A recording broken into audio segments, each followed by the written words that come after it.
तो हाँ, मैं ना जस्ट ना यूट्यूब चला रहा था, तो मेरे पास एक वीडियो आती है जो कि अजय पांडे की है। तो तुम बहुत लोग उन्हें उन्हें जानते ही होगे। अजय पांडे अगर तुम नहीं जानते हो तो ये रहते हैं जापान में, और ये बहुत ज़्यादा साल हो गए, और इनकी शायद शादी भी हो चुकी है। आई थिंक मोटो व्लॉगर है शायद, क्योंकि मैंने इनको बाइक के ना व्लॉग्स काफ़ी ज़्यादा देखे हैं, फिर इनके कुछ वीडियोस भी देखी है मैंने इनकी। तो हाँ, मेरे को एक वीडियो मिलती है अजय पांडे की है। तो वी आर इंडियन, मतलब sorry, we Indians should not do this in Japan. तो अजय पांडे की है। तो अजय पांडे को तो बहुत लोग जानते ही होंगे। ये जापान में रहते हैं, और आई थिंक इनकी शादी भी हो चुकी है, और ये अभी नहीं, बहुत ज़्यादा सालों से रह रहे हैं जापान। और तो मेरे पास इसकी एक रील भी आई थी, तो तब मैं जाके ना इसकी ना वीडियो पे रिएक्ट कर रहा हूँ कि क्या है भाई, ऐसा कि मतलब वो रील थोड़ी बहुत ठीक नहीं थी, इसलिए जाके देख रहा हूँ। लुक प्रस्तुत करते हैं। ओके, दिसंबर 2024 तक जापान में इंडियंस की पॉपुलेशन थी 54,000।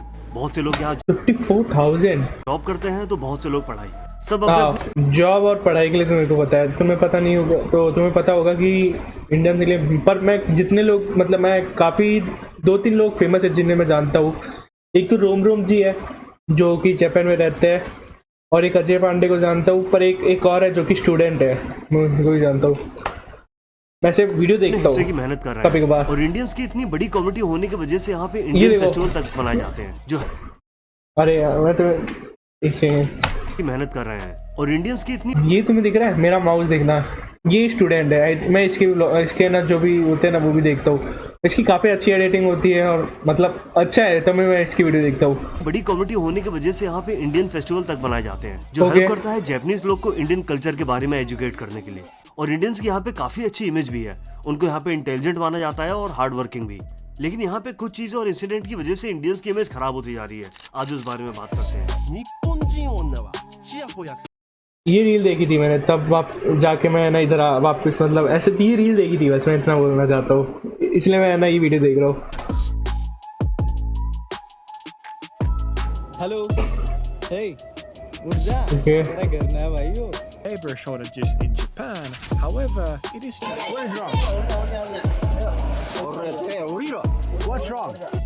हाँ जी, क्या हाल चाल?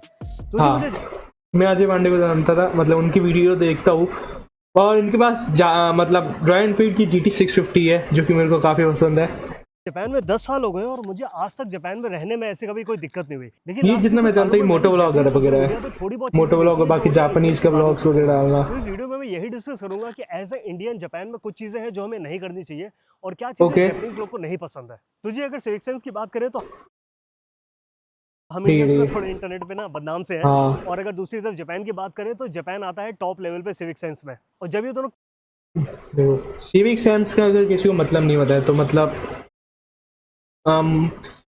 वो अरे यार, मैं ऐसे बता भी नहीं सकता हूँ तुम्हें सिविक सेंस का मतलब क्या होता है। कि जहाँ पे जो रूल्स है, जो जिस कंट्री के, जिसके चीज़ के, वो रील तुम्हें ना रूल्स फॉलो करने पड़ेंगे। और मतलब ऐसी कोई पब्लिक प्लेस है तो चिल्लाना नहीं है वहाँ पे। पब्लिक प्लेस में ऐसा नहीं कि कुछ गलत करना है, जो मतलब सामने जाओ, तुम्हारा जो काम है वो करो, ऐसा।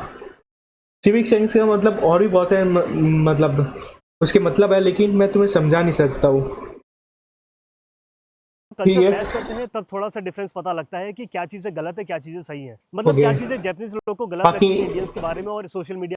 इंडियंस लोग चिल्लाते बहुत ज़्यादा है, मतलब ये मैं नहीं बोल रहा हूँ, अपन के लिए तो ऐसे नॉर्मली लग रहा है, लेकिन बहुत ज़्यादा कंट्री में मतलब धीरे धीरे बातें करते हैं। मैं ये भी नहीं बोल रहा हूँ कि सब कंट्री में धीरे धीरे करते हैं, बहुत सारी कंट्री ऐसी है जो हमारे जैसे तेज करती है।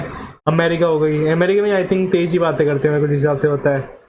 बाकी यहाँ एशियन कंट्री, चाइना हो गई, चाइना में भी मेरे को ऐसा लगता है थोड़ी तेज करते हैं। बाकी जापान में मेरे को पता है कि जापान में सब धीरे धीरे बातें करते हैं, स्लो बातें करते हैं। और मतलब अगर तुम्हें जापान में ना भले 1 हफ्ते के लिए आए हो भाई, 2 हफ्ते के लिए आए हो भाई, तुम्हें अगर ऐसा नहीं कि भाई तुम्हें वीडियोस के लिए मतलब कुछ भी करना है, तुम जापानीज कल्चर फॉलो करो तो वो तुम्हें ना ज़्यादा अच्छा लगेगा।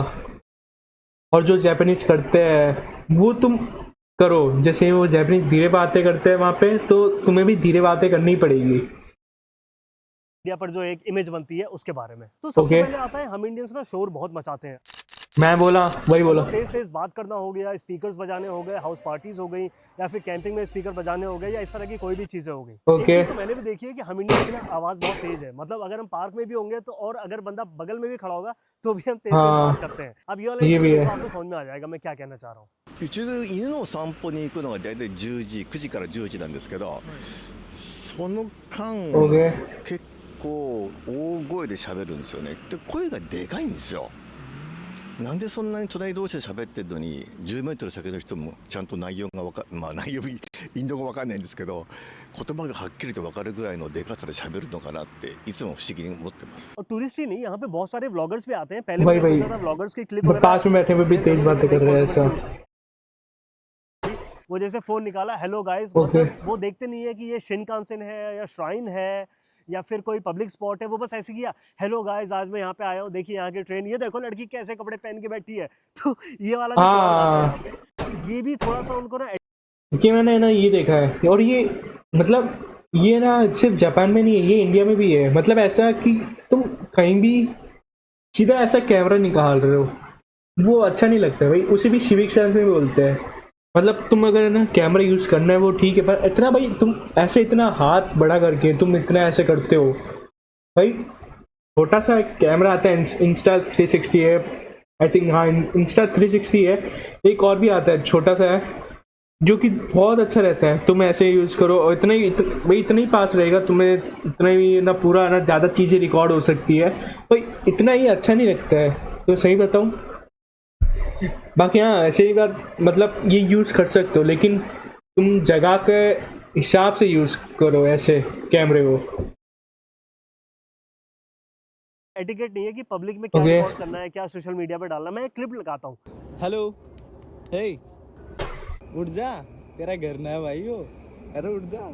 ओके ऐसा नहीं है कि आप किसी की भी फुटेज लेके डाल दो, कोई लड़की हाँ। छोटे कपड़े पहने बैठी है, उसकी ऐसे फुटेज लेके डाल दिया, थंबनेल में लड़की लगा दी लोगो। तो ये भी बहुत सारे व्लॉगर्स यहाँ पे करते ये हैं, देखा और है। ये चीज ना हमको थोड़ा सा बैड लाइट में दिखाती है। ये जो लोग यहाँ ये पे एक बात बोलनी For थी, example, मैं यहाँ बोलता पे हूँ। बहुत सारे YouTube चैनल हैं जो नारा या क्योतो में जाके लड़कियों की छुप के वीडियो बनाते हैं, और कभी कभी वो अंडर स्कर्ट पिक्चर भी होती हैं, और ये वल्गर वीडियोस लेके वो YouTube, TikTok, इंस्टा पर डालते हैं और चैनल मोनेटाइज भी करते हैं। और कभी कभी ये लड़कियां अंडर एज भी होती हैं, और गैस Okay. लगभग चैनल्स की लोकेशन होती है इंडिया। बहुत सारे व्यूवर्स ने और लोकल जापानीज लोगों ने इन वीडियोस में बहुत सारे इंडियंस को स्पॉट किया जो रिपीटेड ये वीडियो ले रहे थे, और उनकी ये फोटो उन्होंने सोशल मीडिया पर भी डाली हैं। और जब लोगों ने कॉल आउट करना शुरू किया तो इन लोगों ने ये सारे चैनल डिलीट कर दिए। और ये चैनल कोई छोटे चैनल नहीं Okay. थे, ये 1.5 से 2 लाख सब्सक्राइबर वाले चैनल थे, और अभी भी ये नए चैनल बना बना के सेम कंटेंट अपलोड कर रहे हैं। और अब पुलिस भी क्रैकडाउन करके इनको अरेस्ट कर रही है। और नारा में तो स्पेशल अनाउंसमेंट भी करी गई है, और ये न्यूज पे भी आया था कि यहाँ पे अगर कोई आपको Okay. रिकॉर्ड करे तो आप ध्यान रखें।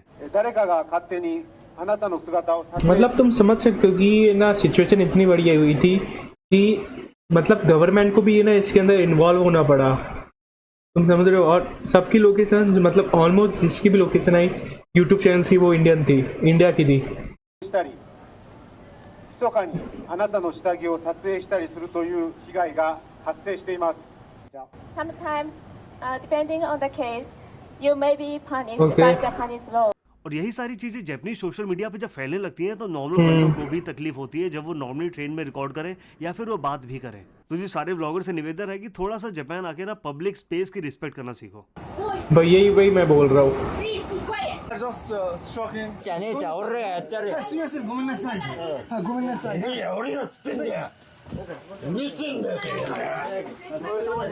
भाई सही करा।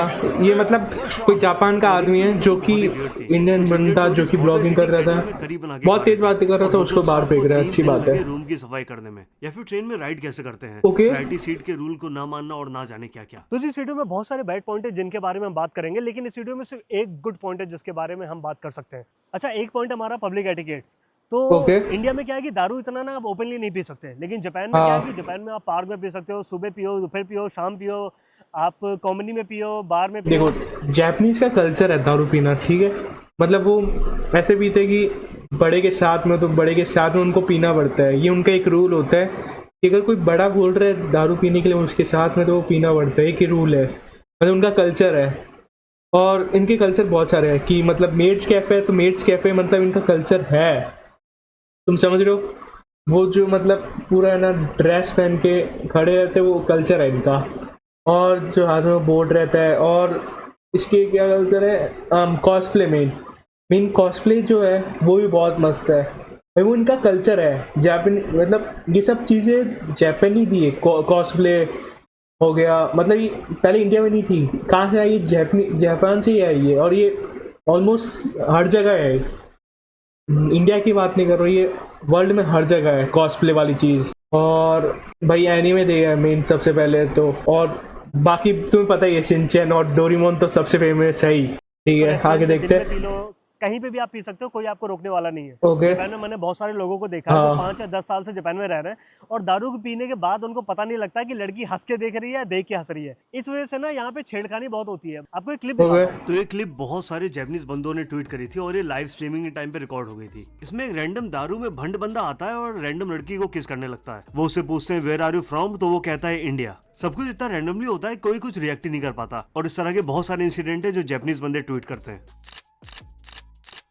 और ये क्लिप ना थोड़ी सी इंटरनेट पे आजकल वायरल भी है और ऐसा नहीं है ये एक अकेली क्लिप है, मैंने बहुत सारे ऐसे इंसिडेंट जापान में देखे हुए हैं। हमारी इमेज अभी इतनी खराब नहीं है कि कोरिया की तरह क्लब में एंट्री ना मिले, लेकिन हाँ इमेज क्लब के अंदर जाके थोड़ी सी हमारी खराब है। और एक और टॉपिक है हाउस पार्टीज का। मेरे को ये नहीं पता था कि कोरिया में इंडियंस मतलब ऐसे बैन है, मेरे को ये नहीं पता था। अभी ना कभी हम सबने हाउस पार्टीज करी होंगी और कभी कभी बहुत क्रेजी हो जाती है, लेकिन जापान में इस तरह के हाउस पार्टीज का कल्चर बिल्कुल नहीं है। Okay. जब भी हाउस पार्टीज करते हैं एवरेज लगा लो कि 10 हाउस पार्टीज में 5 बार तो पुलिस आती है। और दिक्कत क्यों होती है? दिक्कत होती है हाउस कंस्ट्रक्शन की वजह से, क्योंकि इंडिया में सारे घर कंक्रीट के बनते हैं, इतने मोटे मोटे दीवारें लगती हैं, लेकिन जापान में लकड़ियों की दीवारें होती हैं, वो अर्थक्वेक वगैरह की वजह से। Okay. तो इसकी वजह से ना साउंड बहुत आसानी से नेबर के रूम में ट्रेवल कर जाती है। ये इनफैक्ट तो भाई कोई के नीचे ये तो ऑलमोस्ट है ना वही करेंगे जो जापान में रहते हैं इंडियंस। हम तो वही अपन तो होटल में रुकेंगे, ऑलमोस्ट वही बात है, इसलिए हम वहाँ पे क्या ही करेंगे नाच गाना, मतलब तुम समझ रहे हो ना। कोई टेबल खिसका रहा होगा तो हमें आवाज सुनाई देती है। तो इस सेक्टर में जापानीज लोग को बहुत दिक्कत होती है। और बहुत जगह पर तो ये लोग ना जैसे इंग्लिश में लिखते हैं, अब तो हिंदी में भी यहाँ शोर मत मचाओ। और ऐसा नहीं है, ये सारी चीजें हाउस पार्टीज पे ही रुकी हैं। एक मैं आपको और ट्वीट दिखाता हूँ, ये जापानीज बंदे ने ट्वीट किया था। मैं यूजर नेम वगैरह ब्लर कर रहा हूँ ताकि कई इंडियन बंदे उसको जाके मैसेज न करने लगे। उसने ट्वीट कर रखा है कि कैंपिंग वो कर रहा था, बाइक कैंपिंग और टेंट लगा रखा था उसने। यूजुअली जापान में क्या होता है कैंपिंग में ना, आपका 10 बजे तक आपको टेंट बंद करके अंदर जाना होता है और 10 बजे के बाद तो हमारी पार्टी शुरू होती है, बारबेक्यू वगैरह हम लोग थोड़ा लेट कर लेते हैं। लेकिन उसकी वजह से पूरे कैंपिंग में आवाज़ गूंजती है ना, हमारे स्पीकर हो गया या फिर पंजाबी गाने हो गए, इस तरह की हरकतें हम करते हैं। जापान में बिल्कुल नॉर्मल नहीं है। और इसकी वजह से मैं बताऊं कि मुझे भी प्रॉब्लम हुई है। जैसे यहाँ पे कैंपिंग 2 तरह से बुक होती है। एक बुक होती है आप वेबसाइट पे जाके यूजर नेम बना के और अपना सारा डिटेल डाल के बुक कर दो। दूसरा तरीका होता है कि जो बहुत कंट्री साइड में कैंपिंग होती है वहाँ कॉल करनी पड़ती है। तो ये तो भाई कैंपिंग वाला अपना इलाका है नहीं, ठीक है, तो फॉरनर का नाम है। आगे करते हैं। मैं जापानीज हूँ, मैं जापानीज में पैदा हुई हूँ और मेरी मम्मी जापानीज है। तो वो राजी ही नहीं हुआ हमको टेंट देने के लिए और इस वजह से उसने हमें कैंपिंग अलाउ नहीं करी थी। बाकी टीना ने थोड़ा सा स्ट्रिक्ट हुई थी कि ऐसा कैसे कर सकते हो, तो रेसिज्म में तो वो थोड़ा घबराया। उसने कहा ठीक है आप आ जाओ, लेकिन आपको बिल्कुल ध्यान रखना पड़ेगा, मैं पहले ही बोल रहा हूँ आपको। तो इस वजह से जब रेसिज्म या डिस्क्रिमिनेशन होता है तो हमको बुरा लगता है और वो कहीं ना कहीं हम इंडियंस की वजह से ही तो हो रहा है, क्योंकि कभी ना कभी उस कैंप में इंडियंस आए होंगे, इंडियंस ही नहीं बोल रहा, अमेरिकन या कोई भी नेशनलिटी आए होंगे, उन्होंने शोर मचाया होगा, स्पीकर पे गाने बजाए होंगे, उसके वजह से फिर कैंपिंग वाले बंदे भी कतराते हैं कहीं ना कहीं उनको कैंप देने के लिए। इसको बहुत लोग रेसिज्म बोलेंगे कि हमारे साथ रेसिज्म हो रहा है, तो नहीं यार, हमारे हरकतों की वजह से ही, हमारे सिविक सेंस की वजह से ही हमें ऐसा ट्रीट किया जा रहा है। और ये सारी चीज़ें आती हैं ना। जापान में एक चीज़ ये लोग फॉलो करते हैं, TPO। TPO का मतलब होता है टाइम, प्लेस और ओकेजन। कौन से टाइम आपको क्या कर रहे हो, क्या जगह है और क्या ओकेजन है। अब इसको फॉलो करते हुए सबसे अच्छा एग्जांपल दूं तो वो आता है हमारे इंडियन फेस्टिवल्स। एक कोबे में होता है, टोक्यो में भी होते हैं, पार्क में बहुत ज़्यादा फेस्टिवल्स होते रहते हैं। उसका जो टाइम लिमिट होता है और जो शोर मचा सकते हो उसकी एक लिमिट होती है। जैसे आपको 5 बजे अगर माचोरी खत्म होनी होगी तो वो 5 बजे खत्म कर देते हैं। कोई 5 बजे के बाद अपना स्टॉल नहीं लगाता, कोई स्पीकर ऑफ कर देते हैं सारे लोग। तो जापान के हिसाब से ना बहुत लोग फॉलो भी कर रहे हैं, लेकिन हाँ थोड़ा सा हमें भी थोड़ा सा फॉलो करने की ज़रूरत है जो इंडिविजुअल लेवल पे। अच्छा, अगर आपको ऐसा लग रहा होगा कि नहीं कि मैं नेट पिकिंग कर रहा हूँ, ऐसा थोड़ी होता होगा, मतलब इतने भी बुरे इंडियन नहीं होंगे। तो यार अगर आप ऐसे, आपको ना इंग्लिश में नहीं मिलेंगे ऐसी सारी चीज़ें, इंग्लिश में सारी चीज़ें ट्रांसलेट होती नहीं है। अब जैसे यूरोप वगैरह की जो क्लिप्स हैं, जो राजा गुजर वगैरह की क्लिप्स है, वो तो वायरल हो रही हैं। तुम्हें पता ही होगा राजा गुजर, मतलब वो मैं उसके बारे में ज़्यादा कुछ गलत बोल नहीं सकता हूँ। वो मतलब तुम सर्च करना उसकी वीडियो मिल जाएगी और तुम्हें समझ आ जाएगी वो कैसे व्लॉगिंग करता है। लैंग्वेज रेस्ट्रिक्शन है ना, लैंग्वेज बैरियर है इस वजह से। अच्छा ऐसा नहीं है कि यहाँ पे खाली ना बैचलर्स लोग ही रोला मचा के रखे हो, ऐसा नहीं है। फॉर एग्जांपल जैसे यहाँ पे ना जापान में थिएटर जो होते हैं ना, वहाँ पे आप खाना ले जाना अलाउ है, मतलब अलाउ है कि नहीं है वो मुझे आइडिया नहीं है, लेकिन हाँ बैग चेक नहीं होती है, तो लोग पॉपकॉर्न खरीदने के बजाय ना अपना ये स्नैक्स ले गए, ये तो अच्छी बात है, विस्की ले गए, और उसके बारे में कोई मनाही भी नहीं है ऐसा कोई, क्योंकि ऐसा कुछ कोई भंड होके किसी ने कोई सीन भी नहीं किया। तो होता क्या है कि एक बार क्या हुआ कि मैं मूवी देख रहा था और मुझे एकदम से करी की स्मेल आई, तो मैंने ऐसे सर उठा के देखा, तो जैपनीज लोग भी देख रहे थे कहाँ से स्मेल आ रही है। मैंने उठा के देखा, एक बंदा ना वो पता नहीं क्या चिकन करी और नान लेके थिएटर के अंदर खा रहा था। पैसा मतलब पता नहीं आपको कितना ये ऑकवर्ड लग रहा है कि नहीं, क्योंकि बहुत ऑकवर्ड है। पॉपकॉर्न इसीलिए बेचे आते हैं क्योंकि उनके में बहुत ज़्यादा स्मेल नहीं होती है, ऐसा खाना नहीं बेचा जाता जिसमें बहुत ज़्यादा स्मेल हो। और तो जब वो बंदा ना करी खा रहा, और मूवी शुरू हुई थी 5-10 मिनट हुए थे, और पूरे थिएटर में ना वो करी यार वही टीपीओ जो बोला वही बहुत ऑकवर्ड सिचुएशन थी। हर चीज़ का एक टाइम होता है, प्लेस होता है, ओकेजन होता है। अब मुझे नहीं पता वो इंडिया के किस पार्ट से था, कहाँ का था, बस ये था कि ये गलत है कि आप रेस्टोरेंट का खाना पैक करा के, और थोड़ा सा हमारा खाना स्मेल भी करता है ना मसालों की वजह से, वो आके थिएटर में खा रहे हो जिससे बाकी के 200 लोगों को दिक्कत हो रही है। ये भी नहीं है कि मैं इंडियंस को बैड लाइट में दिखा रहा हूँ, मैं बस ये वीडियो इसीलिए बना रहा हूँ कि ये चीज़ें जापान में कॉमन नहीं है। अगर आपको थोड़ी सी फ्रीडम दी है ना, तो ऐसा नहीं है उसका मिसयूज ही करना शुरू कर दो। मुझे एक बहुत छोटा सा एक टॉपिक है, इसको भी बता देता हूँ, वो है टाइम पंक्चुअलिटी। हम इंडियंस ना, कहावत है ना इंडिया में, जैसे कि इंडिया में हर कोई जल्दी में है लेकिन कोई टाइम पे नहीं पहुंच रहा, तो वो बहुत परफेक्ट है। इसके लिए भी मैं इंसिडेंट शेयर कर देता हूँ, मेरे दोस्त ना बहुत गाली देंगे। तो हुआ क्या था, मेरी शादी हुई थी और मेरी शादी में रिसेप्शन मैंने जापान में भी रखा था, तो उसमें कुछ लगभग ऐसे आए थे 60-70 लोग आए थे, उसमें से 50% जापानीज होंगे, 50% इंडियन होंगे। तो हमने टाइम रखा था कुछ दिन के 12-1 बजे ऐसे रखा हुआ था, और हम लोग, मैं और टीना अंदर वेट कर रहे थे रूम में कि सारे आ जाएंगे, फिर हम लोग जाएंगे और वो जो केक कटिंग वगैरह का काम होता है वो सब करेंगे। तो हुआ क्या, 12 या 1 बजे का टाइम था, सारे जापानीज थे ना, वो 11:30 बजे आ गए, और सारे वेट कर रहे हैं कि 11:30 बजे आ गए, और उनका जो इन्विटेशन वगैरह था, QR कोड वगैरह जो होता है वो सारा स्कैन करके अंदर बैठ के सीट जो अरेंज करी थी उसके हिसाब से वो बैठ भी गए। और गैस व्हाट, 12 बजे के 12:30 हो गए, तो एक भी इंडियन नहीं आया था। और मैं ऐसा नहीं कह रहा एक इंडियन नहीं आया था, ऐसा बोलने के लिए नहीं बोल रहा हूँ, एक भी इंडियन नहीं आया था। मतलब जापानीज लोग दिए हुए टाइम से 30 मिनट पहले आ गए थे, और मेरे सारे इंडियन दोस्त जो थे, जो टीना का भी इंडियन दोस्त थे, उनमें से 30 मिनट के बाद तक भी कोई नहीं पहुंचा था, और सारे कह रहे बस हम टैक्सी में हैं, कोई कह रहा मैं नीचे खड़ा हूँ, कोई कह रहा मैं इसका वेट कर रहा हूँ, कोई कह रहा है, और सबके पास एक्सक्यूज भी था। तो ऐसा नहीं है कि मैं हमेशा पंचुअल रहता हूँ, मैं भी लेट हो जाता हूँ, तो मैं भी इस श्रेणी में आता हूँ, लेकिन हाँ हम बड़े से थोड़ा बदनाम है कि इंडिया में सब कोई जल्दी में है लेकिन टाइम पे कोई नहीं पहुंचा। अच्छा इस वीडियो में मुझे पता है बहुत सारी ना, मतलब तुम समझ रहे हो भाई उसकी शादी में लोग लेट आ रहे, वो कि इंडियन की शादी होके इंडियन लेट आ रहे हैं, और जापानीज लोग पहले आ रहे हैं कि भाई इतनी दिक्कत है तो इंडिया में ही आ जाना, जापान में रह क्यों रहा है, जापानी लोग की तारीफ करता रहे। तो सारे कमेंट भी आएंगे, दोनों तरह से आ रहे होंगे, जो लोग इंडिया में रह रहे हैं उनसे भी, और जो लोग इंडियन जापान में रह रहे हैं उनसे भी। तो इस वीडियो का मोटिव ये नहीं है कि मैं इंडिया की बैठ के बेइज्जती कर रहा हूँ, इस वीडियो का मोटिव ये है कि हम एजुकेट हो सकते हैं ना, हमारी सिविक सेंस ऐसी तो नहीं है, बिल्कुल परफेक्ट है।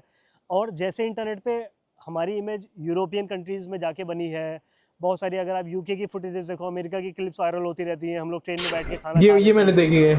कहीं पे भी कुछ भी ऐसे नॉर्मल नदियों में कपड़े वपड़े धोने लग जाते हैं, साबुन लेके नहाने लग जाते हैं। ये सारी चीज़ें इंडिया में शायद एक्सेप्टेबल हो, लेकिन बहुत सारी कंट्रीज़ में उनके कल्चर के हिसाब से सारी चीज़ें गलत है। और यार यहाँ का ना सिविक सेंस बहुत हाई लेवल पे है, तो उसका अगर हम 50% भी सीख के अपनी लाइफ में अप्लाई कर सके, बहुत बड़ी बात है वो। फॉर एग्जांपल जैसे अगर यहाँ पे कोई सिगरेट भी पीता है ना, तो उसको ऐसे करके नहीं गिराता है, उसके लिए भी एक स्पेशल बैग उन्होंने बना रखा है। अगर कुत्ते को कोई पॉटी भी कराने ले जाता है, तो कुत्ते की पॉटी के लिए वो अलग से पानी की बोतल भी ले जाता है। वो पीने का पानी नहीं होता, वो जहाँ वो टॉयलेट करे वहाँ पे छिड़कने का होता है। मेरे पास भी पैड है, मैं भी ये चीज़ फॉलो करता हूँ। इंडिया में ऐसा नहीं होता है, पॉटी बैग लेके जाता हूँ, एक बॉटल है वो बाहर ही रहती है, उसके लिए हो जहाँ पे वो करता है डॉग। तो अगर हम ये सारी चीज़ें 50% भी सीख जाए ना, तो बहुत बड़ी बात है। और यहाँ मैं तो कुत्ते की बात कर रहा हूँ, कुत्ता भी पॉटी वॉटी करके मिट्टी डाल देता है उस पर ताकि स्मेल ना आए, वो उनका नेचुरल बिहेवियर है। और हम लोग कुंभ के मेले में जाके भी पॉटी वॉटी कर देते हैं, उसकी भी फुटेज बहुत वायरल हुई थी। और ये सारी चीज़ें ना, आपको लगता है इंडिया में मजाक?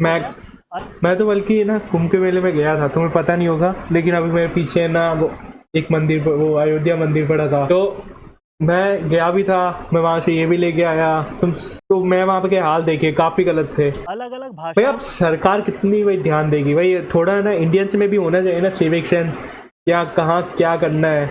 में डब होके उसका ना चाइनीज में भी मजाक उड़ रहा होगा, उसका जापानीज में भी मजाक उड़ रहा होगा, उसका मजाक रशियन भी उड़ा रहे होंगे। तो अगर उसका 50% भी सिविक सेंस हम सीख के अपनी लाइफ में अगर अप्लाई कर सकें तो हमारे लिए अच्छा सही है। है। और ये वीडियो पे बहुत सारे क्लिक्स लाने के लिए ना मैं बहुत सारे यूट्यूबर्स का फेस इस वीडियो के थंबनेल में लगा सकता था, उनकी रियल फुटेज यहाँ लगा सकता था, लेकिन मेरा वीडियो का ये मोटिव नहीं है कि मैं उनको बदनाम करूँ या मैं उनको ऐसा दिखाऊँ कि भाई मेरे सिविक सेंस सबसे ज़्यादा ऊपर है। इस वीडियो का मतलब बस यही है कि थोड़ा सा ना लोग एजुकेट हो सकें, आगे आने वाले जो व्लॉगर्स हैं थोड़ा सा ना तमीज़ से जा सकें, श्राइन में थोड़ा सा कम चिल्लाएं, ट्रेन में कम चिल्लाएं, बसेस में कम चिल्लाएं, अपने इमोशंस को थोड़ा ना चुन्ने शांत रखें। हमें लखनऊ में बोलते हैं ज़्यादा चन्ने काट रहे हैं तो चुन्ने थोड़े शांत रखें। तो बस ये सारी चीज़ें हैं और बाकी देखते हैं अगर कोई सीख पाया इस वीडियो से तो कुछ, बाकी हम चलते हैं, काफ़ी टाइम हो गया यहाँ पे भी। ठीक है भाई अजय पांडे भाई, मैं तो सीख गया, सब्सक्राइब भी कर दिया भाई।